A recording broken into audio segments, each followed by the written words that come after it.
Not all at once. Let's go. Mind blown. That is great. That was wonderful. That was wonderful. I think it was, for me, it was surprised. I think it was, I've never been a huge fan of 360 video, but there was some of the thoughtfulness and some of the issues that had the light shine on them were really great, and also impressed by the daily turnout of those as well. So, all right, we're ready? Yep. Let's have a warm welcome to the stage for our next panel. Thank you. You just, I'm going to stand first and you have a seat. I'm going to sit over there. So welcome and good morning, everyone. I'm happy to see that a few faces have been able to get up in the morning. We are going to have a little conversation about journalism and specifically immersive journalism or VR journalism. This is because VR journalism is a new entity in the festival of the World VR Forum. So last year we had a masterclass for journalists showing that it's possible to produce within a limited time scope. This year we're going one step up and we're doing our own festival. So if you haven't seen the pieces, all the 5 pieces are in room 3, which is just outside here to the left. And we thought we'd have a panel on the topic. So we've invited some very distinguished guests, which are also the jury for the VR Journalism Festival. It's Joanna Gill from Euronews and Madiana Asseraf from EBU and Nathan Griffiths, which is an independent. The panel will be organized like we give a small pitch. I'll start with mine, and then these 3 will give a pitch. Then I have some questions that I'll ask the panel. And I'd be happy if you want to ask them questions as well, so keep it as a conversation. So whatever you would like to know about journalism. So my name is Andrew Perkis. I'm a professor at the Norwegian University of Science and Technology, so I'm not a journalist, but I have been working with journalists and within media technology for a while. And this prize for VR journalism is initiated by WAN-IFRA, the World Association of News and Newspapers, through their Global Alliance for Media Innovation, which I am a part of.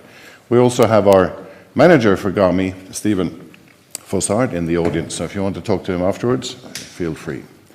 So we thought we'd do something different. And of course, the whole World VR Forum is about storytelling, but storytelling is particularly important when it comes to news and news media and journalism, because journalists are storytellers. They really know how to put a story together and how to convey it to as many people as possible.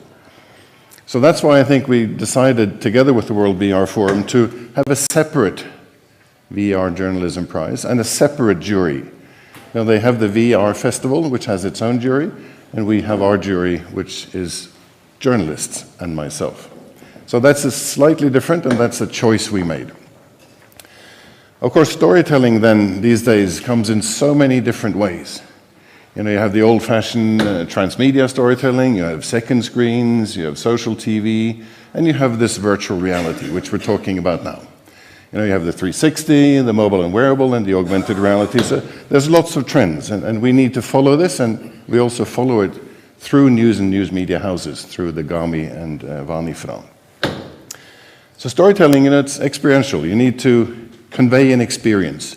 You need to make sure that the story is told correctly, but also in the correct medium. So you need to make sure that if you tell a story, just like the last panel said in VR, you must want to tell it in VR. There must be a reason for choosing VR. There must be something behind. You know, you just don't take a 2D story or a traditional piece of text from a journalist and say, well, I'm going to make a VR out of it. It needs to be something that's well thought through, and it needs to be necessary.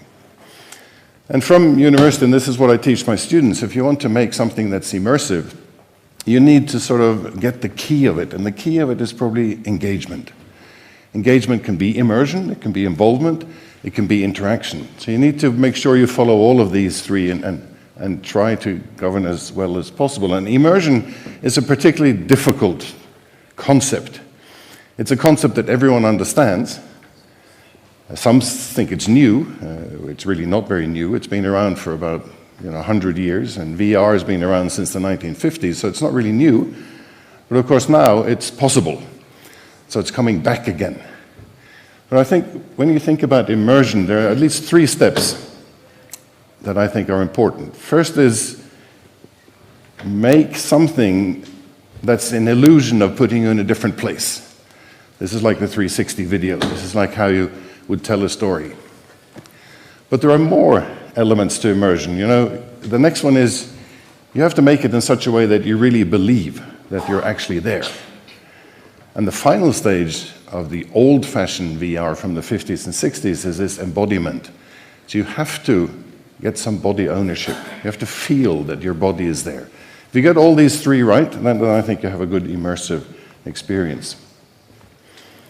And interaction is a key. There has to be some form of interaction. There has to be some curiosity. There has to be some control. Someone has to do something. There has to be a red button to push. And this is very important for the engagement of it, because it's a more lean forward than a lean back. It's not like anything else. So this is my small pitch. This is sort of my platform when I evaluate the VR pieces in the VR journalism and also in the VR festival in general and all VR experiences. So then I'd like to pass over to the next one, which is Joanna. So please, do you want to sit there? Yeah, I'm going to sit. I'm going to skip my slides actually. So. You're going to skip your slides? Okay. Hi. So I've been a journalist for 10 years, but I actually did my first 360 video last year. So everything is very new to me. My commissioning editor came up to me and I've been pitching stories left, right and center with the TV crew because I'm a TV journalist. And he said, how do you feel about going to the Arctic? And I was like, well, yes, I'm not going to, you don't need to ask me twice. He said, well, yeah, but we are going to send you a 360 camera. And I was like, oh, okay. So I have to learn an entirely new technology, fight off polar bears and minus 30 degrees. Sure. So I went for the challenge, and what was really interesting to me was how independent I could be, how much more I could move with this equipment, you know, not with a TV crew. Even as a video journalist, you know, the cameras are getting smaller, but you've still got tripod, everything like this. The 360 camera, it gave me so much more ability to move.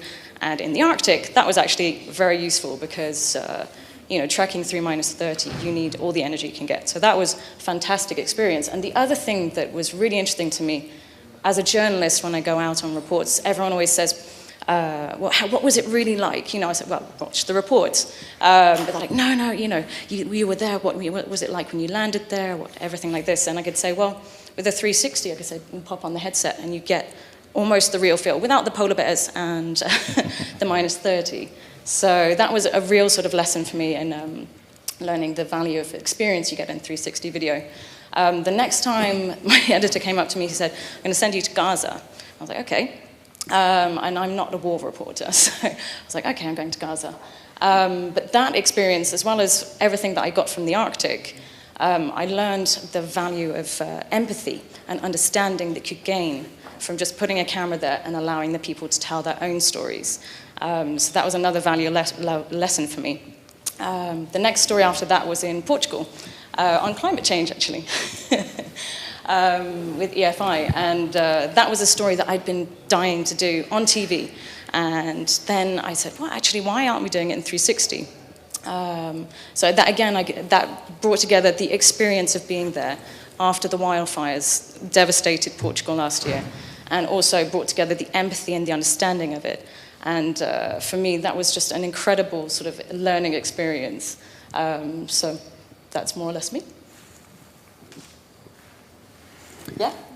Hello, everybody. I will go through my slides because I think it will be easier to for the audience to follow. So, hi, thank you for having me here, and it's a pleasure to see you all. So, I'm with the European Broadcasting Union, which for those of you who don't know us, we're the Union of Public Television and Radios in Europe. So we're 73 members in 56 countries doing, well, as you know, for public television and radio. I won't go too much into detail because I'll let you just have a look at our website if you're interested in knowing more about what we do. But as Andrew, I'm not working directly on virtual reality myself. I'm basically facilitating or helping some of our members and journalists within our members as well to work or to learn how to work with virtual reality.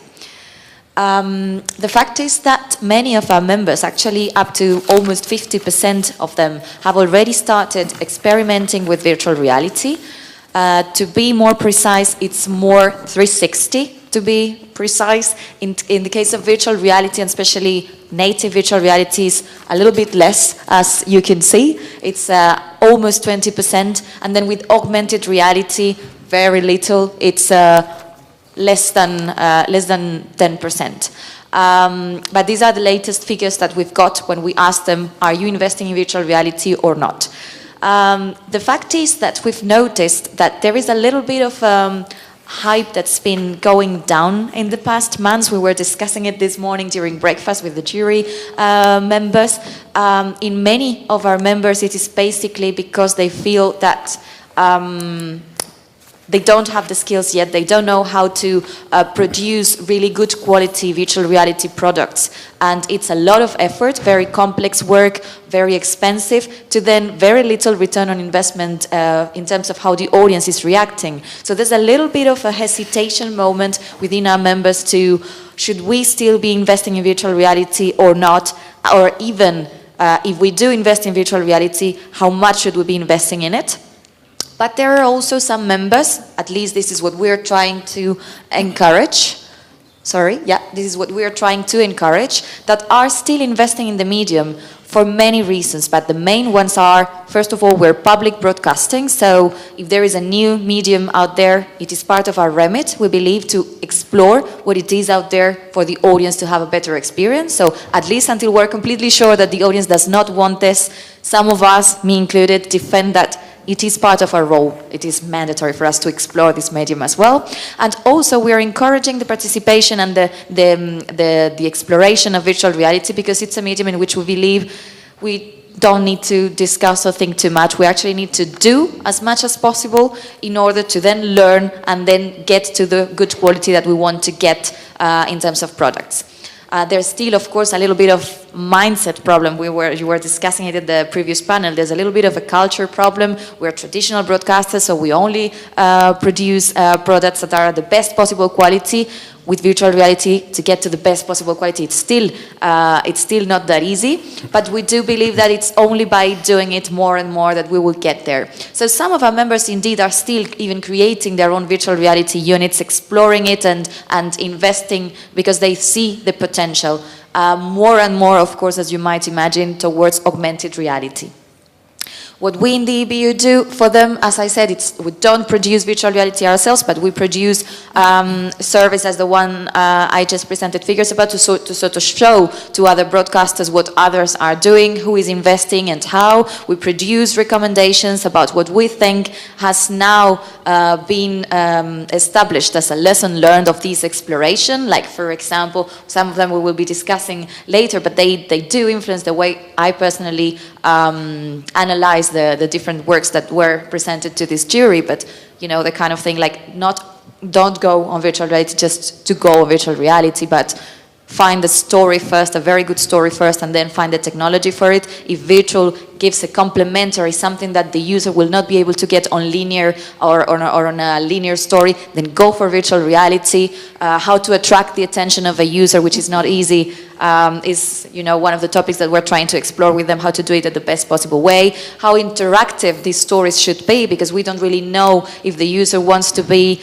completely free and interact and create the story himself and be completely immersed, or if they really need some guidance. So these are the kind of topics that we discuss with our members so that we can learn from each other, and we produce recommendations for them.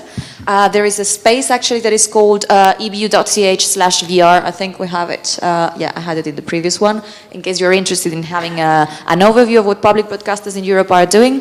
One of the sections that you have in this space is a specific gallery where only work produced by public broadcasters in Europe is being uploaded, and there is a category on virtual reality. So you can see different case studies produced by EBU members.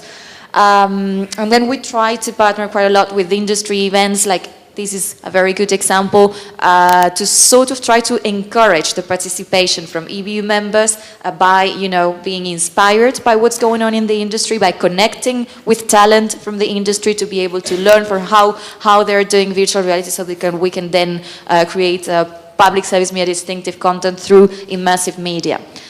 These are just some of the examples, but I hope it gives you an overview of what I bring to this jury.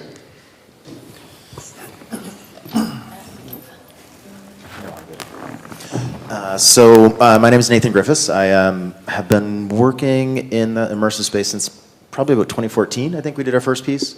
Most recently, I was working actually with Jean-Yves, who was just up here before, at the at the New York Times. We worked on the Daily 360. I spent about 6 or so months working on publishing a brief 360 video. Every day we would publish one, 7 days a week. So there was, before that, I worked with the Associated Press, where I had helped to start we ran a pilot program for about a year and some change, producing 360 video content and also doing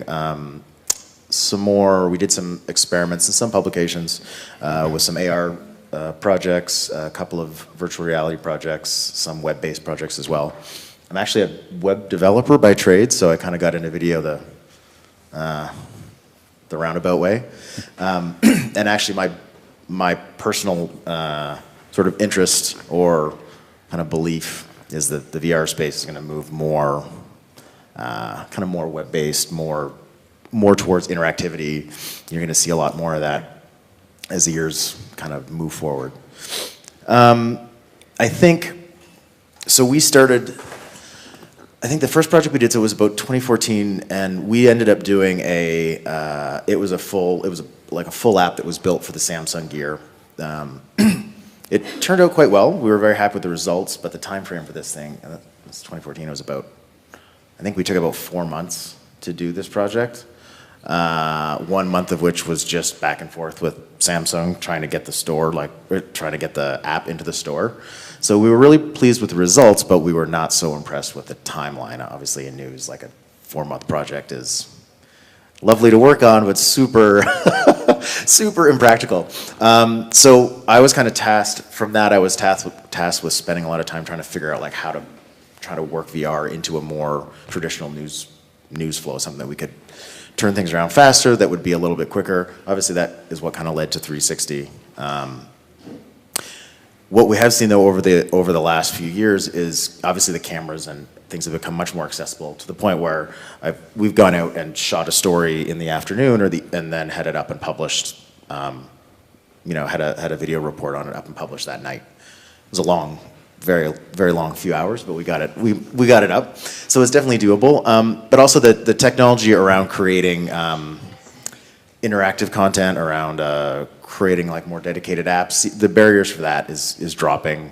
And I would say there's an influx in sort of traditional, more technical talent, like Unity developers, for instance, who have expressed an interest and desire to kind of move into the space, working into something that's a little different from strict game design.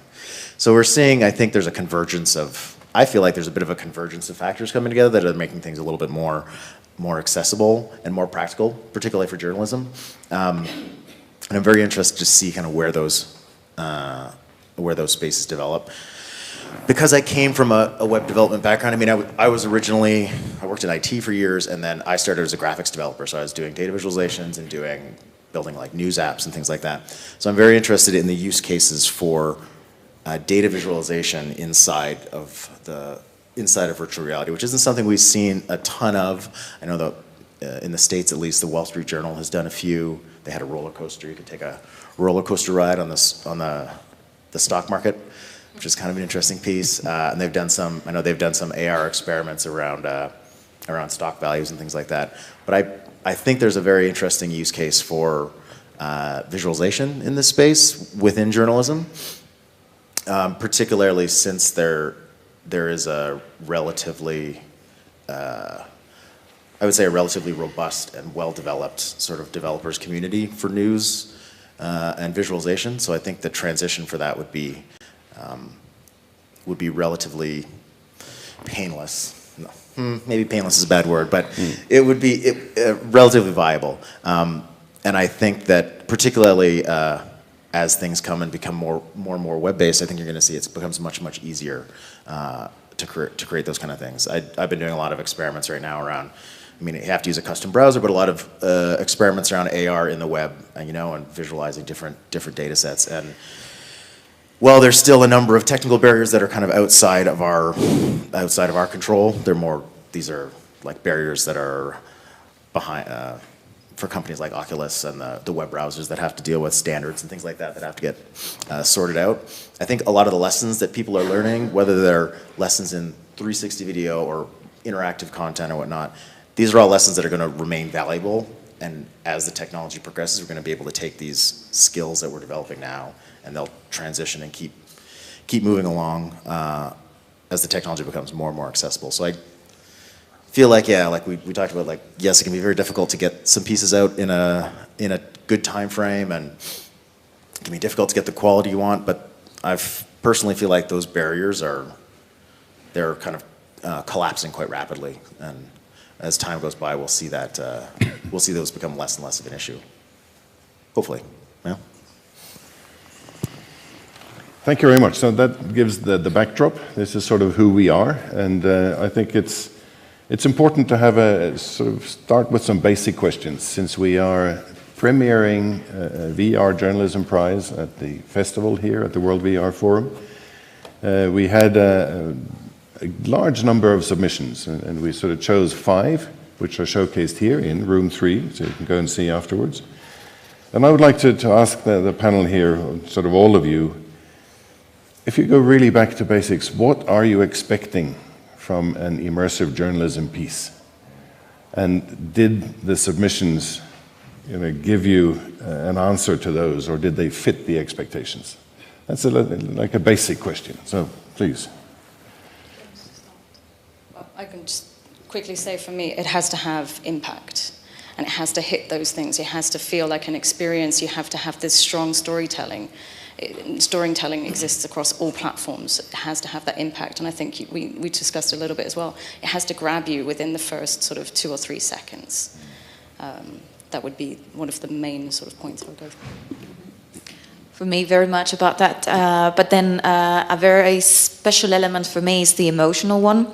It needs to create emotions. It needs to create somehow, it needs to touch somehow the user on different levels. It can be educational, it can be a wow effect, it can be at any possible level, but the emotional part of it. And this, of course, comes from the story. As I said earlier, for me, it's very important that the story is very strong, and that then the technology is chosen in the best possible way to tell that story. So when that happens, then the immersive experience is at its best. Yeah, I mean, I would agree with all that. Obviously, story is the most important. One of the things that I've noticed, broadly speaking, I think among content is we've seen like several phases in the types of content. So when the content was first coming out, it was like, this is amazing. Get in a plane and you'll be in the cockpit of a fighter jet flying. So there's the wow factor. Then there was the transport you to a new place. Now this is somewhere where you'd never have access to, or you would be very unlikely to go. I think now, and definitely with some of the submissions that we saw, you're seeing more pieces that are focused on trying to put you inside someone else's experience a little bit, and trying to make more of a, I don't want to say emotional, but definitely a bit more of an empathetic connection, and a personal connection. And that was one thing that I have for a very long time felt is really, really, really critical. I tell the story all the time, so I apologize. But one of the pieces that one of the 360 video pieces I saw that really struck me the most, the news stories, was it was a story of a woman. She was going back to her house after some flooding, some fairly serious flooding had taken place, and it was in the southern U.S. And you were basically just in this boat. She was paddling back to her home. It was her and a camera, and she was doing a monologue, right?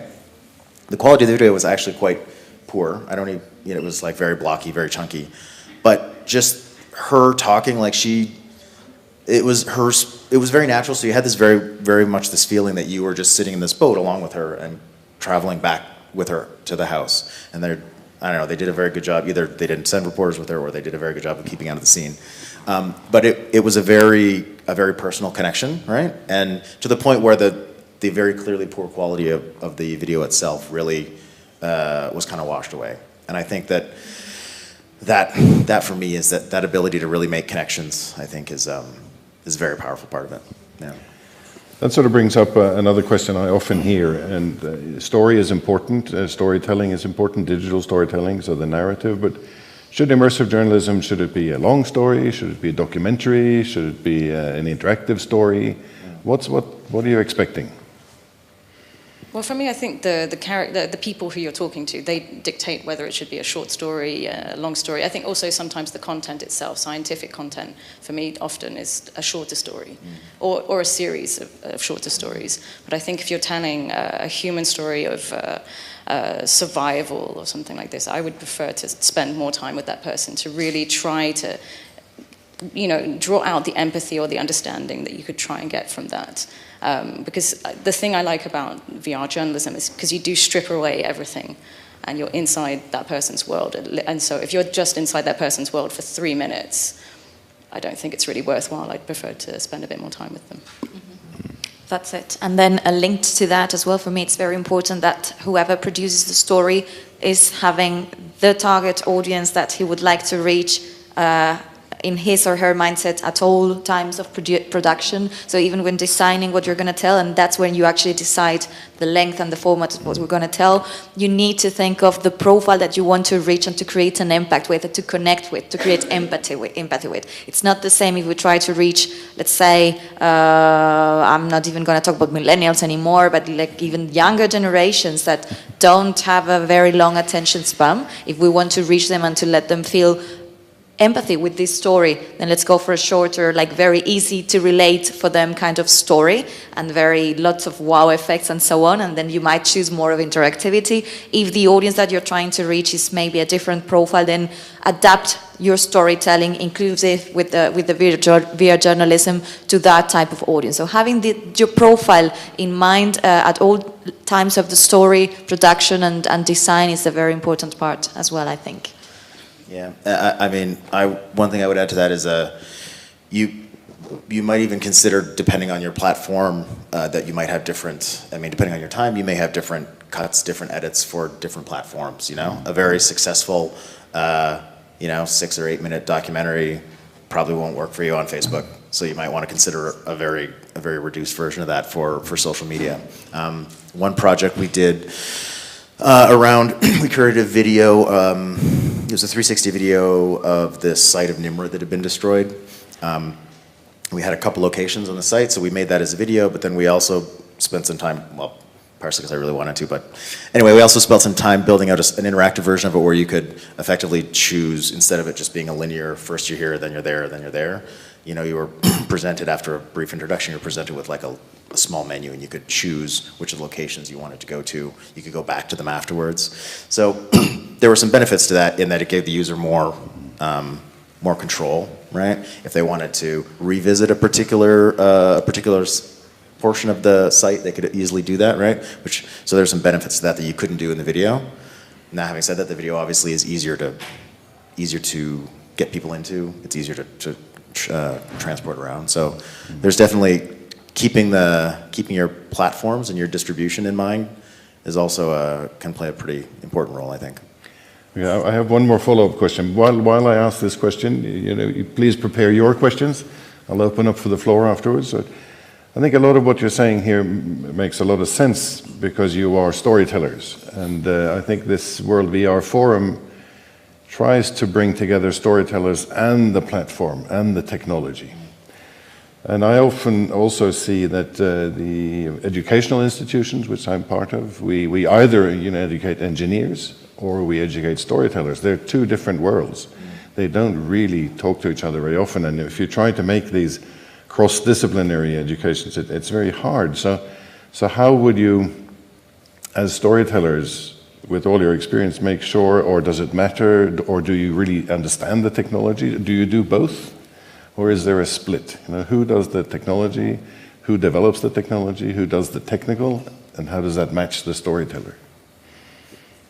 Well, at Euronews, we have, like, the journalists that are also doing the technological side, our commissioning editor, was very heavily involved in all of the production and also training up all of the journalists. So the platform and the editing and the production design, everything was from a journalistic background. So it was from the point of view of immersive journalism and storytelling. So that was, they went hand in hand.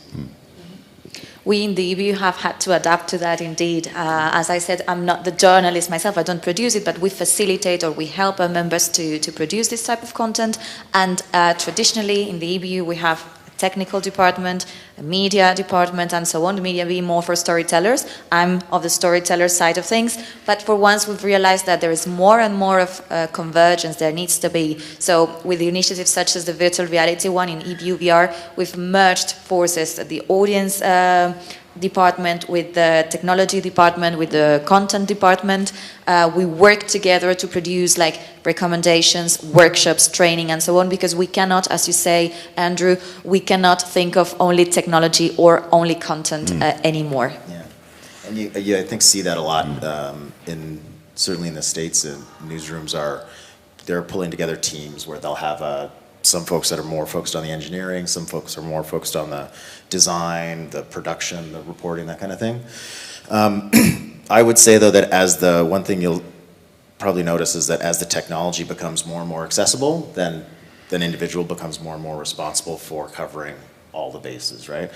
You know, it would have been inconceivable like 20 or 30 years ago that you would send out a reporter and they're going to shoot and report and do everything, right? Now you give them a cell phone, you're like, okay, go, bring me back my story, right? And it's for better or for worse. That's just part of the process now.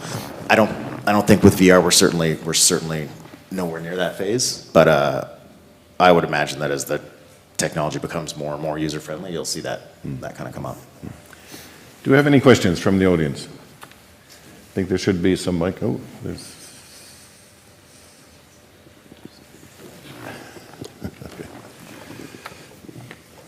Raise your hand so you can see. Hello, I have a question. You mentioned we have the content, as you are a journalist. We have the technology, as we have a headset to watch it. And you mentioned the platform. We are living for 30 years in a hypertext world. Where do you see the 360 integrated in this hypertext world? Because it's difficult to find your content. It's difficult to navigate between hypertext and 360 content. And do you think the platform that are enough for you to distribute your content? Or what are you expecting from these different platforms? I would say that 360 video would not, probably long term, would not be the final face of what VR looks like. I think it's, I mean, it will probably always have a place, I would imagine, but I would hesitate to say that 360 will be like the final face of what, I think things will eventually move to much more computer generated and much more interactive types of content.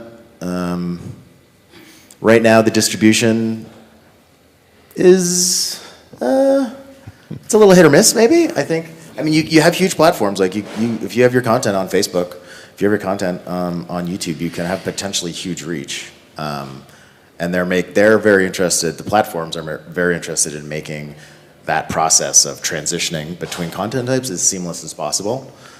But you're a little bit at the mercy of the platforms in that front. And I don't know. Maybe it's me. Maybe because I don't think that that'll be the final face of it. I'm not sure that that's the most important maybe area to focus your attention on at this time. You kind of work with the limitations that you have. Yeah. Yeah, I would just say I agree with that. I would also tend to say that it's not the final form, but we need to go through all of this in order to get to the final medium.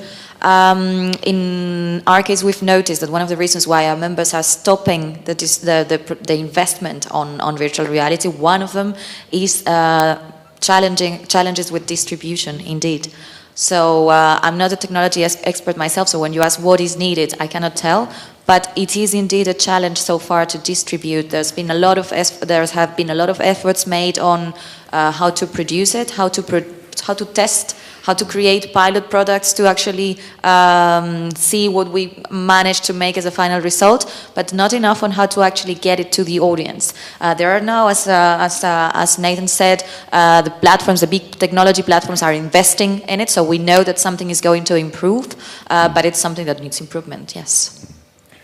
Just to follow up on that, do you know if the EBU has a clear recommendation to its members, make their own platform or utilize the big platforms that are there? No, we don't. Actually, we don't recommend on that. We have spotted the trend, which is basically some of our members are creating their own platform, but most of them are basically using their existing, they go on, I want to say, they go on Facebook, they go on YouTube, they go on, the existing platforms, because it's somehow part of an online presence strategy.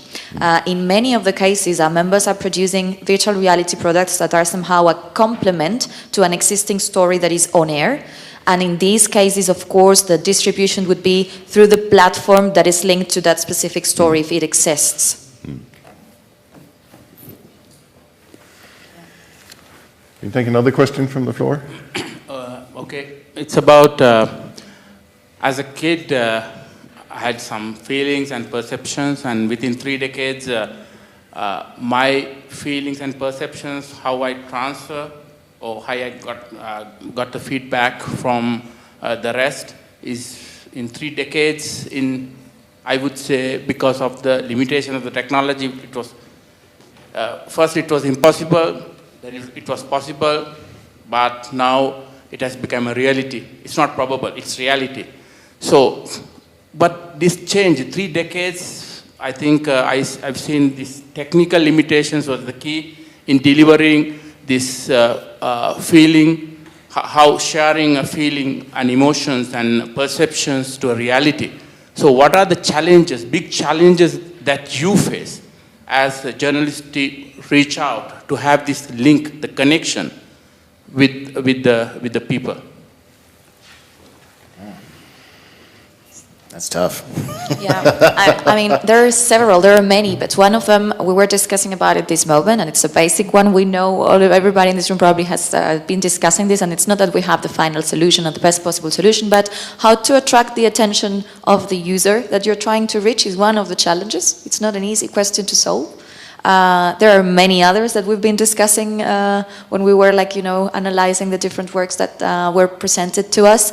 But I would say that the one about how to attract the attention is one of the most challenging ones. How do you really make sure that you connect with the user by taking his attention and still making him or her feel free enough, because in the end it's an interactive experience, so he or she needs to be able to decide what he or she is going to pay attention to. So it's a challenge. I think too, and this is not specific to virtual reality at all, but the more you allow your subjects to speak for themselves and to speak directly to your viewers or your readers, I think that's, I don't know, I'm a little bit of the opinion the less journalist is in the story, the better, I think that's a really strong way, but I don't think that's specific at all to, I've done many stories that had nothing to do with virtual reality that where we try to make that the focus, giving people their own voice, just giving them basically a platform to be heard on. Certainly there are some benefits, I think, to some 360 video content and to maybe to VR, where you can feel like you're having a bit more of a direct connection to the characters there. But I think ultimately it's less about the technology and more about just letting those people speak for themselves. Okay. To add to that, for me, that was one of the biggest benefits when I went out with a 360 camera, was taking myself out of the equation. That the story is being told, first of all, by the image, second of all, by the person who's telling their story. So for me, that was a great opportunity to create the empathy that I needed without having the journalist sitting there going, like that, or just walking towards the camera as this sort of arrogant, I know everything and I'm going to tell you what this story is and you have no agency in this at all. That was a fantastic feeling for me. the counter side of that is that you also have to run away from the camera, and the amount of edits of me running away from the camera, hiding behind something. I think you could make a nice sort of blooper reel from that.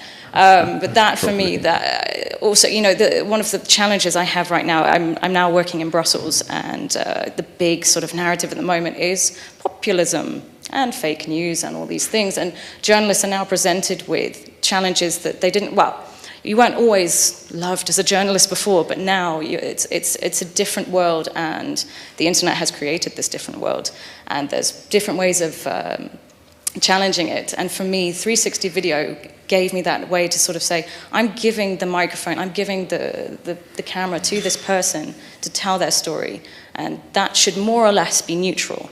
You know, there's no journalist there. You could sort of say, well, they're left wing, they're right wing, they've got their own agenda. You still have it. I mean, when you're coming to the edit, there's still choices you're making. You can't say it's 100% objective. But I think that allows the person to have the audience, to make their own decisions about it. So for me, that was a massive benefit in sort of dealing with the disconnect we've had with the media now. So. We unfortunately have to wrap up our panel. I'd like to just give one impression, because it's within the research community, and I have to talk a little bit about the research community, this question about how we are experiencing a story is a very, very hot research field. It's called the quality of experience, and it sort of is rooted in a question: is it possible to measure quality? Is it possible to measure my quality of that experience, and can I then compare it to your quality of experience? To do this, we need to understand the story, we need to understand the technology, we need to understand the context, and we need to understand human perception, and it's very, very cross-disciplinary. But there's a large research community trying to make models for this. And so you, as journalists, can think of a story, want to produce it in VR, and you can actually test it before you do it to see if this will have an impact. How is this going to be perceived? How is this experience evaluated and measured? So that's a research question. We will all be here, and we are here and have had this panel because there is a VR Journalism Prize that will be awarded this evening at the awards ceremony. It's organized by the World Association of News and Newspapers, WAN-IFRA, through their Global Alliance for Media Innovation. We are the jury. We've seen the stories. I encourage all of you to go and see these stories as well as all the other VR experiences in the festival in room 3. So thank you very much for the panel. Thank you for your time, and thank you for coming to listen to us. Thank you.